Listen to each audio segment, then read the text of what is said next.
오래전부터 마음속에 품어왔던 소원을 빌기 위해 나는 오늘 이 사찰을 향해 걷고 있다.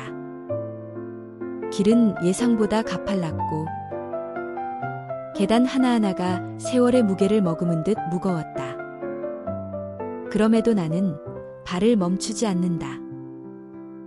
돌계단 위로 햇살이 부드럽게 내려앉고 계단 사이마다 들꽃이 고개를 내밀었다. 누군가는 그걸 잡초라 부르겠지만 나는 그것들이 나를 응원하고 있다고 느꼈다. 작고 여린 것들이 오늘따라 유난히 용감해 보인다. 계단 중턱쯤 나는 잠시 숨을 고르며 사찰 지붕을 올려다본다. 그 순간 마음속에 익숙한 목소리가 스쳐간다. 저 사찰에 오르면 마음의 짐도 함께 내려놓을 수 있단다. 할머니의 목소리였다. 어릴 적 이 계단을 함께 올랐던 기억이 있다. 그땐 늘 할머니 손을 꼭 붙잡고 뒤뚱거리며 따라오르던 길이었다. 그 손 참 따뜻했지. 그 미소 세상 무엇보다도 다정했지. 계단을 오르며 나는 하나씩 꺼내본다. 잊고 있었던 기억들, 가슴에 눌러두었던 이야기들, 할머니와 함께 이 길을 오르던 어느 봄날도 떠오른다. 그때의 하늘, 바람, 그리고 나보다 먼저 앞서가며 자꾸만 뒤돌아보시던 그 모습. 그 모습이 지금의 나를 이끌고 있는 것만 같다. 숨이 차오른다. 하지만 마음은 조금씩 가벼워지고 있었다. 드디어 사찰 입구에 도착했을 때 바람을 타고 종소리가 들려왔다. 나는 두 손을 모으고 조용히 눈을 감았다. 마음속에 오래 품어왔던 소원을 떠올렸다. 할머니, 저 잘하고 있죠? 저도 이제는 제 마음의 짐을 조금씩 내려놓을 수 있을 것 같아요. 연등 하나를 골라 조심스레 소원을 적었다. 내 글씨는 여전히 삐뚤었지만 그 마음만은 단정했다. 사찰 뒤뜰로 나와 다시 계단 아래를 내려다보았을 때 나는 비로소 알았다. 이 길이 더 이상 무섭지 않다는 걸. 올라올 땐 힘겹기만 했던 그 길이 이제는 나의 한 걸음 한 걸음이 얼마나 소중했는지를 말해주고 있었다. 그리고 그 순간 문득 누군가의 얼굴이 떠올랐다. 오래전에 함께 이 길을 올랐던 사람. 아마 내 첫사랑이었을지도 모른다. 대학 시절 둘이 함께 이곳에 온 적이 있다. 그날도 햇살이 좋았고 우리는 천천히 이 계단을 오르며 서로의 꿈을 이야기했다. 수연아, 힘들면 잠깐 쉬어가도 돼. 그가 손을 내밀었고 나는 그 손을 잡았다. 그날의 따뜻함은 아직도 내 손끝에 남아있는 듯하다. 지금은 각자의 길을 걷고 있지만 그 기억은 흐릿한 필름처럼 내 마음 한편에서 반짝이고 있다. 그와의 이별은 아팠지만 그 시간들은 나를 더 단단하게 만들어주었다. 오늘 이곳에 다시 서보니 그때의 웃음소리와 따뜻한 시선이 바람결에 실려오는 듯하다. 사찰에서 내려와 나는 근처 찻집에 들렀다. 창밖으로 보이는 산과 사찰, 그리고 그 위로 부드럽게 스며드는 햇살. 차를 마시며 나는 오늘을 일기처럼 기록했다. 오늘 나는 내 마음속 짐을 조금 더 내려놓았다. 할머니와의 추억, 그리고 그와의 기억까지도.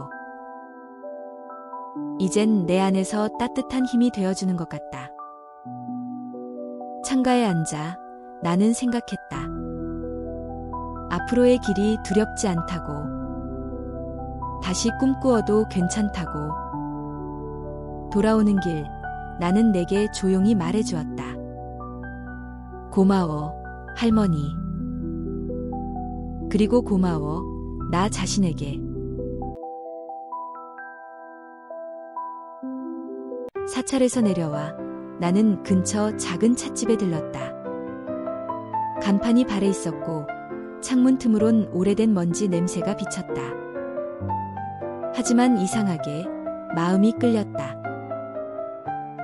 창가 자리에 앉아 유자차를 주문했다. 따뜻한 유리잔에서 김이 올라오고 그 위로 바깥 풍경이 겹쳐졌다. 들꽃이 흔들리던 계단, 그리고 그 위에 나는 핸드폰을 꺼내 사진첩을 넘기다가 문득 오래된 사진 하나에 손이 멈췄다. 그와 함께 찍었던 사진. 그때의 나는 더 어렸다. 그는 웃고 있었고 나는 그 옆에서 작게 웃고 있었다. 아련했다. 그리고 조금 따뜻했다. 나는 핸드폰을 내려놓고 가방에서 조그마한 노트를 꺼냈다. 그림 대신 오늘은 글을 쓰고 싶었다. 그림은 여전히 무서웠고 글은 조금 더 솔직해도 될 것 같았다. 펜을 들어 첫 줄을 썼다. 오늘 나는 내 마음의 짐을 조금 더 내려놓았다. 생각보다 쉽게 써졌다. 그동안의 무게가 조금씩 풀리고 있다는 증거일까? 아니면 나도 모르게 나를 조금은 이해하게 된 걸까? 찻잔을 손에 감싸며 나는 생각했다. 나는 꽤 괜찮은 사람이야. 누군가의 평가가 아닌 내가 내게 해주는 말. 그리고 조용히 웃었다. 누가 보면 이상하다고 생각할지도 모른다. 하지만 나는 안다. 지금 이 찻집에서 나와 마주 앉아 있다는 걸. 밖엔 봄바람이 불고 있었다. 길을 지나가는 사람들, 반쯤 젖은 골목, 그리고 그 사이를 조용히 걷는 노부부. 내가 언젠가 되고 싶은 모습 같았다. 찻잔에 남은 마지막 한 모금을 마시며 나는 노트 마지막 줄에 이렇게 적었다. 오늘도 잘 살아낸 나에게 따뜻한 유자차 한 잔. 진심으로 잘했어.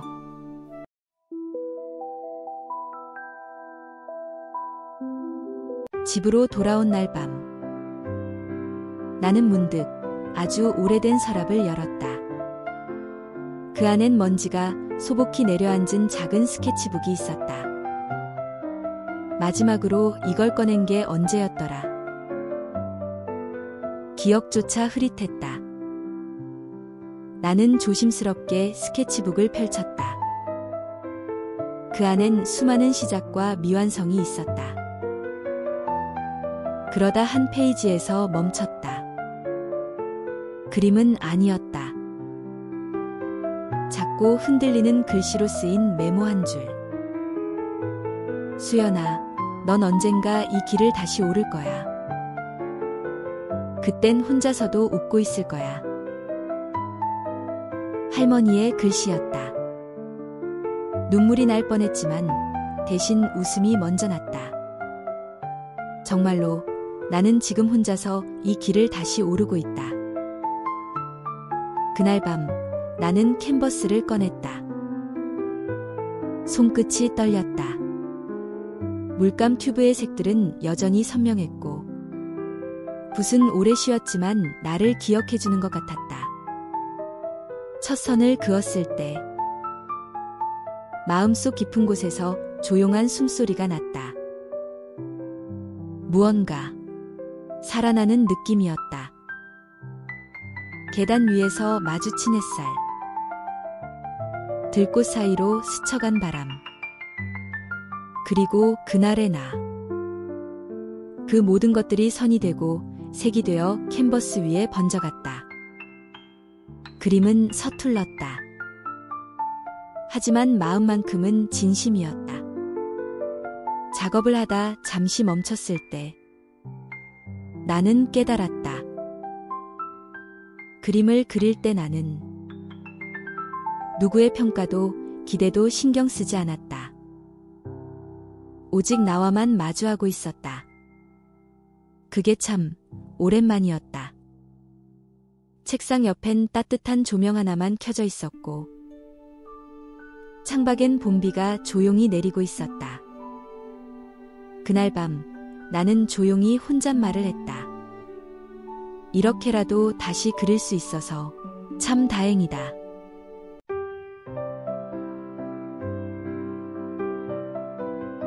월요일 아침 출근길 엘리베이터에 올라탄 순간 나는 다시 현실이라는 단어와 마주했다. 누군가는 평범한 일상이라 부를 이 공간이 어쩐지 오늘은 조금 낯설게 느껴졌다. 사무실에 들어섰을 때 늘 앉던 자리, 늘 켜던 모니터, 그리고 커피 향이 스민 공기까지 그대로였다. 그런데 나만 조금 달라진 것 같았다. 그림을 그렸던 밤이 떠올랐다.